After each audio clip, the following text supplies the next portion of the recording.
Bueno, pues buenas tardes y gracias por venir. Mi nombre es Roberto Goldsman, hay algunas caras nuevas, por lo menos para mí o para mi memoria. Esta charla es la última charla del ciclo de charlas sobre biodescodificación y elegí tratar, como ya sabéis, la obesidad y el sobrepeso. Hola, podéis pasar. Buenas tardes. Elegí tratar la obesidad y sobrepeso dado que abunda en la sociedad situaciones de sobrepeso. Deciros que, por ejemplo, en Estados Unidos son un 70% de la población. Dado que no está conceptuado como una enfermedad, y lo es. Es decir, el tener sobrepeso, y ahora veremos cuál es la diferencia entre obesidad y sobrepeso, el tener sobrepeso acarrea limitaciones al funcionamiento orgánico y a veces patologías, enfermedades complementarias, llamémosle. Con lo cual, a partir de determinados niveles de obesidad, debe de la persona seguir tratamiento y seguimiento médico, dado que el cuerpo humano llevaría a un deterioro continuo y paulatino que dificultaría la vida. Pues, ¿por qué hablamos de esto? Quiero decir, antes de que entramos en materia, que este enfoque es un enfoque desde la biodescodificación, o lo que es lo mismo, la psicosomática. Y no es el único enfoque que hay a este tema, que es la obesidad y el sobrepeso. Pues aquí hay distintas generalidades que quisiera llamaros la atención. Por ejemplo, decir que la obesidad está causada única y exclusivamente por la relación entre la ingesta calórica de comida y la actividad es como decir que el 23F solo fue culpa de Tejero.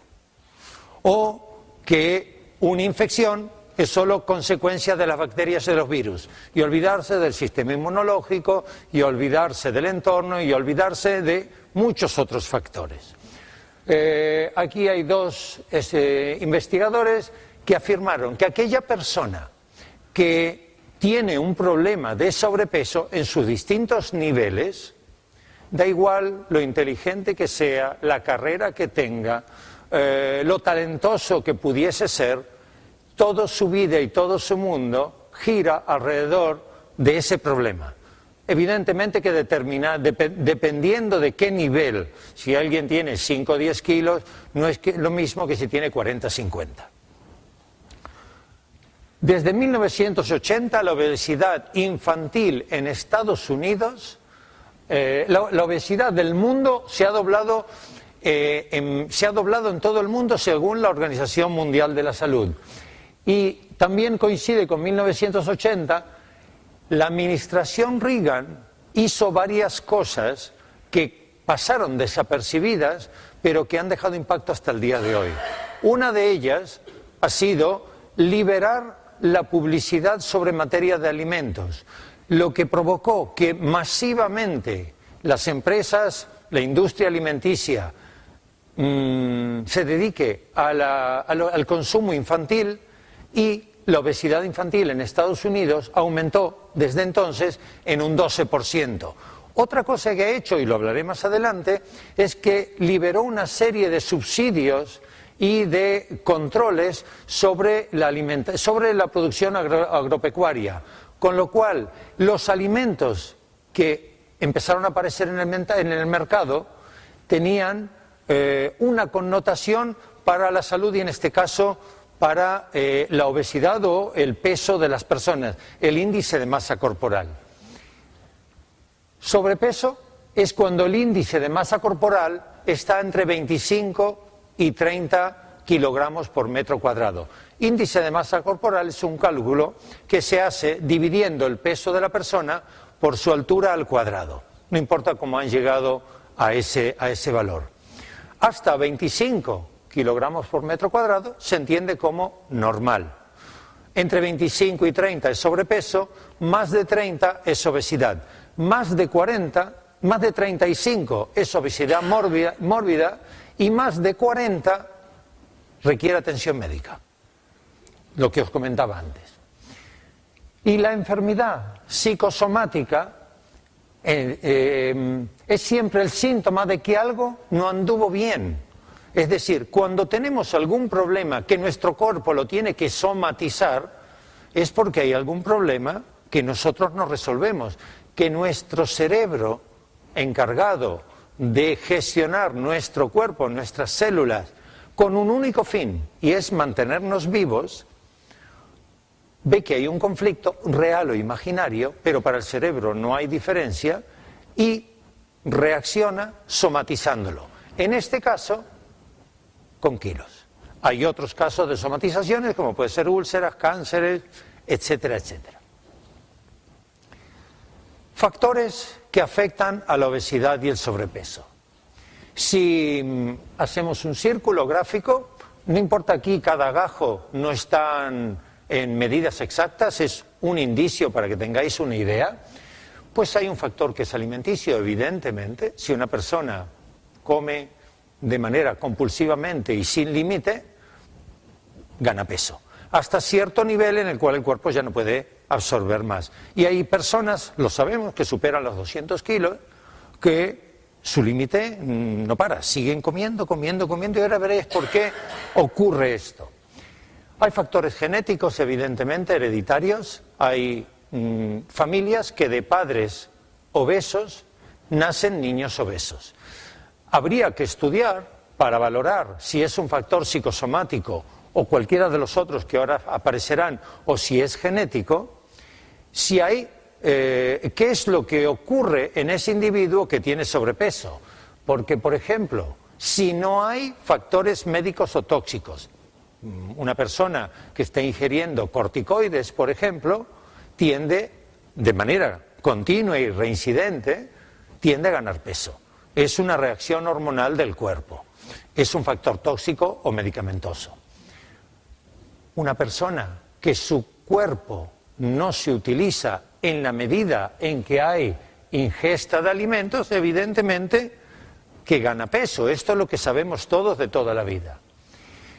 La medida en que las células del organismo de cada individuo metabolizan la energía consumida determina el resultado entre lo ingerido y lo gastado.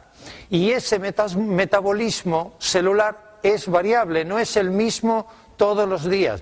Por supuesto que no es lo mismo en la adolescencia que entre los 20 y 30 años que en la madurez alrededor de los 50. Las necesidades energéticas, orgánicas, varían. Y uno de los factores que lo varían, que lo modifican, son una serie de bloqueos personales, en este caso familiares, o bien personales, individuales de cada individuo. Ahora lo que está aquí en rojo y en amarillo lo desarrollaré para que entendáis a qué me refiero. También hay factores psíquicos que afectan al metabolismo, a la manera en que el organismo asimila el alimento, acumula kilos. Y dejo también un espacio para otros factores, aquellos que no entran dentro de la psicosomática. La psicosomática o la biodescodificación no resuelve todo. No hay ningún método terapéutico, ninguna medicina que es válida para todas las patologías, para todas las enfermedades o para todos los malestares que padecemos los seres humanos. Y ni para todas las personas. Hay personas que le va bien este o aquel, hay quien le va bien la biodescodificación, a otros métodos naturales, a otro el reiki, etcétera, etcétera. Ocurre, como acabo de comentar, que los bloqueos familiares afectan a los metabólicos, los personales también y los psíquicos también. Y en estos tres, principalmente, trabaja la psicosomática clínica o la biodescodificación. ¿Qué son bloqueos psíquicos? El rey de ellos es el síndrome de abandono. Cuando una persona, real o imaginariamente, para el cerebro es igual, es decir, una persona es abandonada, por ejemplo, cuando unos padres lo dejan en la puerta de la iglesia o de un orfanato. Eso es literal. En esa situación, la persona, el individuo, ese bebé, el cerebro de ese bebé percibe inseguridad, desprotección y a veces también desnutrición, porque tiene hambre. Esto es básico. Pero también ocurre de que hay síndrome de abandono cuando un padre está ausente o una madre no hace su función materna. Cuando un padre está ausente físicamente, porque por ejemplo es marino, viene una vez por mes, una vez cada 3 meses, o cuando no es marino, pero está todo el día en el bar o en el fútbol, o cuando está en casa, pero no cumple con su función. Y digo un padre, pero me refiero a un padre o una madre. Es igual. Hay muchos casos de familias en los que la madre no cumple su función, la función básica, arcaica de la madre es alimentar y proteger, proteger dentro del hogar, la función básica y arcaica del padre es la de proveer alimento y proteger de peligro externo. Y la siguiente protección que da es la familia, el clan. Cuando esto no existe para un individuo, real o simbólico, el cerebro percibe que hay una situación de peligro para la supervivencia de ese cuerpo y reacciona consecuentemente. ¿Cómo reacciona? Pues como tiene una sensación de estar solo, si yo me voy si yo estoy, por ejemplo, viajando por Almería a caballo y se me muere el caballo y no tengo posibilidad de asegurar que voy a llegar a mi destino. Estoy hablando en una situación básica, arcaica, no en el mundo moderno en el que tenemos teléfono móvil y llamamos asistencia en carretera. El cerebro sigue siendo el mismo arcaico, no entiende de estas cosas. Pues lo primero que necesita el cuerpo para vivir después de aire es líquido. Entonces, en el momento que hay una percepción de que está solo, de que está abandonado, retiene líquidos. Se cierran los conductos renales, los cefrones, una constricción y retiene líquidos. En determinados casos, en el cual hay esta sensación de estar solo permanente, se generan cálculos renales, por ejemplo. Es una manera económica que tiene el cuerpo de no hacer un esfuerzo permanente. Genera un tapón, calcifica o solidifica el calcio. En algunos cálculos son de cal y otros son de sodio, según cada caso. Es la forma que tiene el cuerpo de proteger la supervivencia, en este caso el cerebro. Aparte, cuando hay lo que es el síndrome de abandono, aparte de estar solo, tenemos una necesidad de proveer alimento. Después de tener garantizado oxígeno y tener líquido, necesitamos comida. Ya lo he comentado en otras charlas, que sin aire sobrevivimos unos minutos, sin líquido unas horas y sin alimento unos días. Pues ecológicamente y económicamente para el cuerpo la mejor manera de acumular energía es mediante grasa.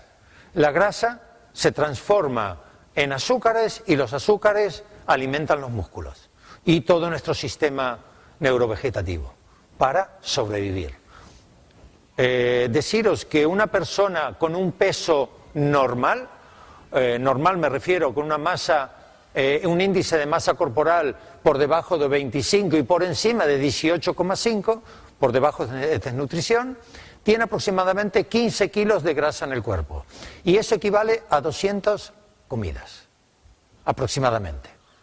Por eso, una persona sin comer dura a veces un mes, y a veces más. Han habido casos de dietas, de huelgas de hambre y demás. 60 días, 70 días. 70 días son 200 comidas. Almuerzo, desayuno, almuerzo y cena, multiplicado por 3. Síndrome de abandono, hay también a veces la sensación de estar perdido. Y cuando uno está perdido, el cuerpo secreta cortisol a través de las glándulas suprarrenales. La secretación de cortisol provoca, y ahora lo veremos más adelante, de que haya ingesta de azúcares, porque cuando hay un aumento de cortisol en sangre, aparte de mandar energía a los músculos y estar más activos, cuando tomamos café, por ejemplo, hay una mayor dosis de cortisol en el cuerpo, es una reacción a la cafeína que tienen las glándulas suprarrenales. Cuando hay más cortisol en sangre, lo que ocurre es que hay una situación de hipoglucemia, de bajo nivel de azúcar, y tenemos ganas de tomar un dulce. O hidrato de carbono, lo que es lo mismo. Los hidratos de carbono el cuerpo lo transforma en azúcares. Otra situación que hay que es consecuente del síndrome de abandono, a veces de estar solo. Todo esto no siempre se da. A veces se da todo, a veces se da parte, pero cuando hay síndrome de abandono hay este cuadro, total o parcial. Es una situación de desvalorización e impotencia. La persona que ha sido abandonada o que se siente abandonada se siente impotente. El ser humano cuando nace indefenso y nace incompleto. De hecho, nosotros nacemos prematuramente. El hecho de que hayamos tenido que evolutivamente pasar de ser cuadrúpedos a bípedos ha hecho de que tengamos que nacer antes de estar totalmente formados y capacitados para enfrentarnos a la naturaleza.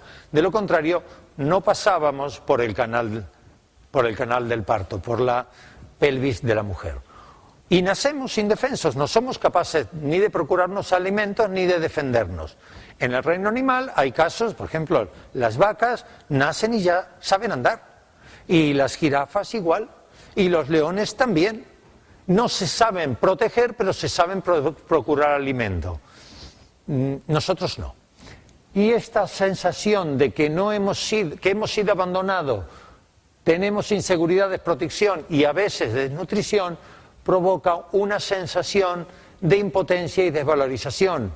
Y esto genera una actitud negativa, pesimista, derrotista y evidentemente una baja autoestima. No somos capaces de, indistintamente, recordar lo que habíamos comentado en la diapositiva primera, de nuestro talento, de nuestra preparación, de nuestra habilidad, de nuestra inteligencia, etc. Por esto. Otra situación que se desarrolla consecuentemente del abandono es la necesidad de camuflarnos. ¿Qué quiere decir? Según la morfomedicina, la persona acumula peso en función de sus necesidades.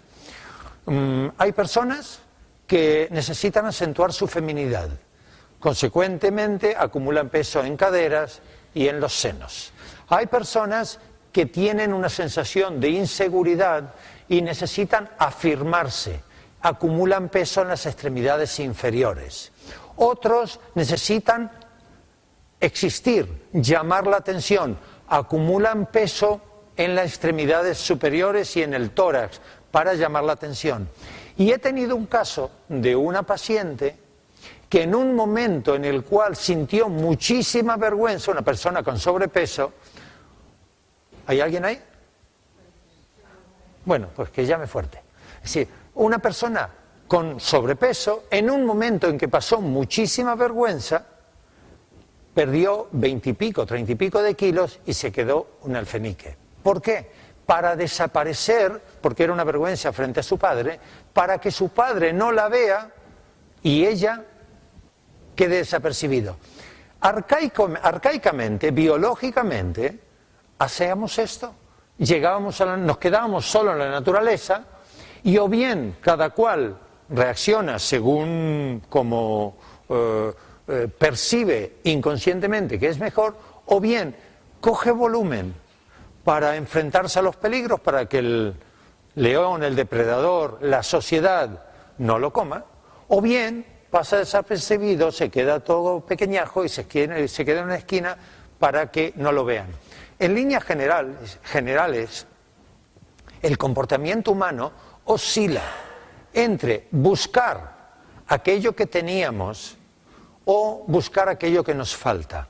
Por ejemplo, aquellas personas carentes de afecto o buscan afecto o tratan de rescatar aquel que teníamos. Por ejemplo, si nos quería un abuelo o una abuela, nos acercamos a esas personas que nos recuerdan a ese abuelo o abuela. Esto es muy básico en psicología. Y esto es lo mismo en morfomedicina. Hay personas que se escapan y hay personas que se agrandan para enfrentarse a esa situación de peligro o de inseguridad. Otra situación que ocurre es la noción de que estamos en peligro. Es decir, personas que han sufrido una situación de abandono real o simbólico pueden percibir que están en peligro. En psicosomática le llamamos miedo frontal. Y cuando estamos en una situación de miedo frontal, se activan las tiroides. Las tiroides son nuestro reloj biológico, son las que regulan mediante la tiroxina el crecimiento. Por eso, el 90% de las personas con hipertiroidismo o hipotiroidismo son mujeres y lo han contraído en la adolescencia, en la época de desarrollo, o bien porque querían ser niñas y desarrollan un hipotiroidismo, con lo cual dejan de crecer, dejan de evolucionar, no se les forman las caderas, no se desarrollan las mamas, no tienen el desarrollo como mujer. O bien que quieren ser mujer rápido para resolver determinados conflictos que muchas veces no son conscientes. Por ejemplo, tienen unas hermanas mayores y ellas también quieren llamar la atención y ser mayores. Y desarrollan un hipertiroidismo para crecer pronto, desarrollarse pronto. Todo esto es inconsciente. Pues cuando hay esta situación en la cual se sufre un síndrome de abandono, puede ocurrir cualquiera de estas reacciones. A veces todas, a veces algunas en una medida amplia y otras en una medida parcial o ninguna. Bloqueos personales. Teníamos tres: los psíquicos, los bloqueos personales y los bloqueos familiares. Cuando digo bloqueos, me refiero a que si una persona tiene sobrepeso, 10 kilos, y lo quiere perder, pues se pone a dieta. Es decir, o bien se lo baja de internet, o si lo desea, pues va a un nutricionista, que es lo habitual, o se lo cuenta una amiga o un amigo. Si la dieta no le funciona, es porque hay un bloqueo, porque hay un factor que predomina a su voluntad de regular la ingesta de alimentos y a controlar o incrementar el consumo energético, es decir, hacer actividad física. Cuando la dieta no le funciona, es porque hay algo que hace que no le funcione. La falta de voluntad es porque hay algo que le provoca falta de voluntad. El tener compulsiones y atracarse de comida en determinados momentos es que hay algo que motiva ese atracón. No es porque es mala persona, no es porque es una persona sin fuerza de voluntad o sin capacidad de, etcétera. Es porque hay una motivación inconsciente de nuestro cerebro que tiene que responder a una demanda. Bloqueos personales. Conflicto de silueta. Cuando una persona está anclada en el sobrepeso, es decir, tiene un sobrepeso que para esa persona no es aceptado. Para algunos puede ser 5 kilos y para otros 50, es muy personal. Cuando hay sobrepeso, la persona no se gusta, es decir, que su cuerpo le provoca o bien asco, repugnancia, repulsión y en algunos casos aversión. No se pueden mirar a sí mismos. Esta situación provoca que el páncreas segregue glucagón. Es una hormona que procesa el azúcar. El glucagón provoca una bajada de azúcares en sangre, una hipoglucemia, y eso genera hambre. Cuando esa persona tiene una situación, un conflicto de silueta, es decir, que no se acepta tal cual es, tiene más ganas de comer. Y eso provoca que haya más sobrepeso. Uno de los mecanismos en psicosomático, en biodescodificación, para tratar a una persona con sobrepeso es que acepte lo que somos. De hecho, en cualquier psicopatología, primero la persona tiene que reconocer que está enfermo. Si no, no se puede trabajar. No ayuda a nada. Y aquí, más aún. Segundo, la incorporación. ¿Qué es la incorporación? Lo típico, el concepto psicológico de la incorporación, típicamente ocurre con niños. Un niño chico, hasta los 7 años aproximadamente, está hiperidentificado con su madre, indistintamente si es niño o niña. Las niñas más, pero están identificados con su madre. De hecho, de ahí salieron. E incorporan aquello que le ocurre a la madre. Si la madre está en tensión, ellos reaccionan hacia esa tensión. A veces teniendo tensión también y a veces reparando. Es muy habitual que si una madre tiene insomnio, el niño tampoco duerma, se despierte, porque incorporan, porque necesitan o bien ser fieles a mamá y ser igual que ella, o bien resolverlo. Y una manera de resolver de un niño que su madre tiene insomnio, consecuencia de una inquietud o consecuencia de cualquier perturbación, es que está todo el día durmiendo. Son reacciones naturales y a veces incluso con enfermedades psíquicas. Úlceras, problemas dermatológicos, problemas urinarios, etcétera, etcétera. Según cuál es el factor que la madre, principalmente, a veces también ocurre con el padre, en especial cuando padres cumplen funciones maternas. Hay familias en que esto ocurre. Y en este caso, en el caso del sobrepeso y la obesidad, la incorporación se manifiesta a través de los kilos. En psicosomática, cuando hay consulta, y en cualquier caso, no solamente en sobrepeso, cuando un consultante o un paciente manifiesta algo que tiene que ver con números, siempre buscamos dónde está la incorporación y siempre se encuentra dónde está. Bueno, casi siempre. A veces no damos con la tecla, las cosas como son.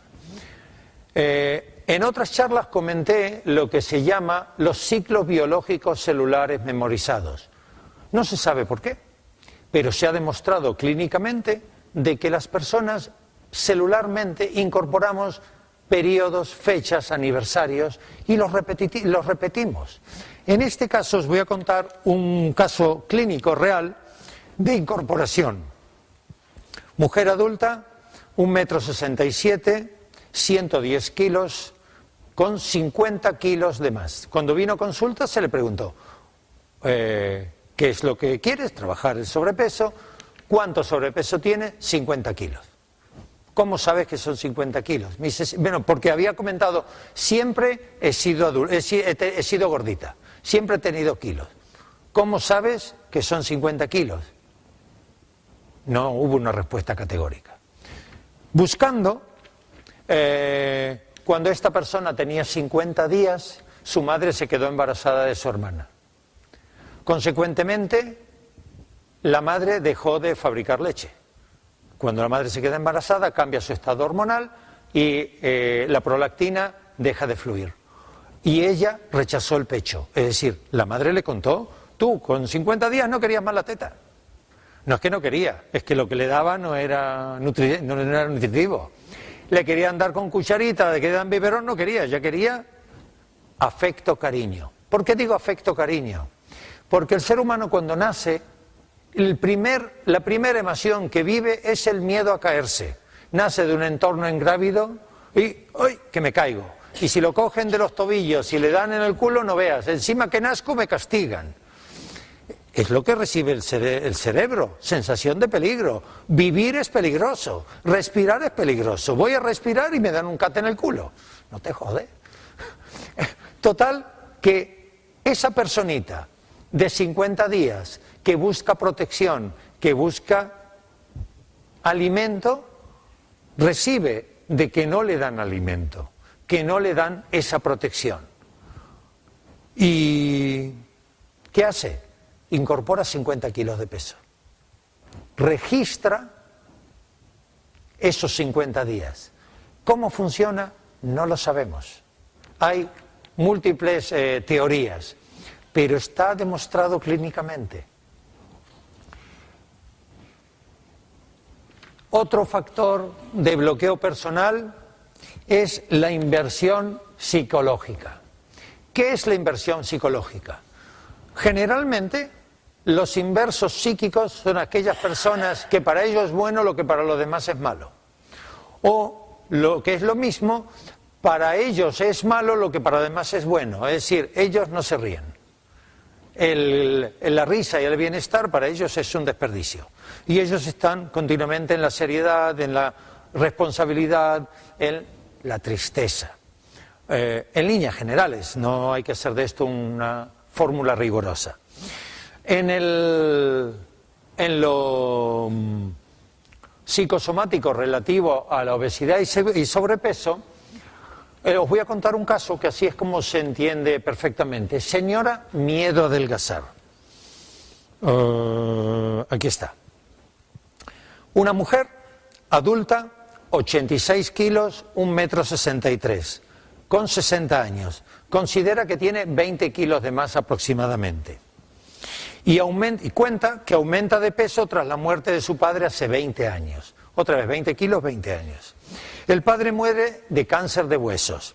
Y cuenta que cuando el padre le diagnosticaron el cáncer de huesos, ella habló con su marido y decidió, con el resto de la familia, y decidió cuidarlo. Ella estaba desempleada, lo trajo a su casa y lo estuvo cuidando hasta que el padre falleció.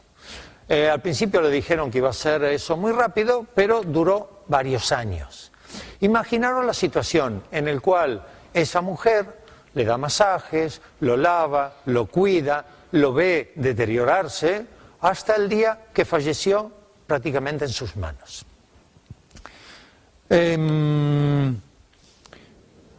Ante la pregunta de cómo era el padre, cuando no estaba enfermo,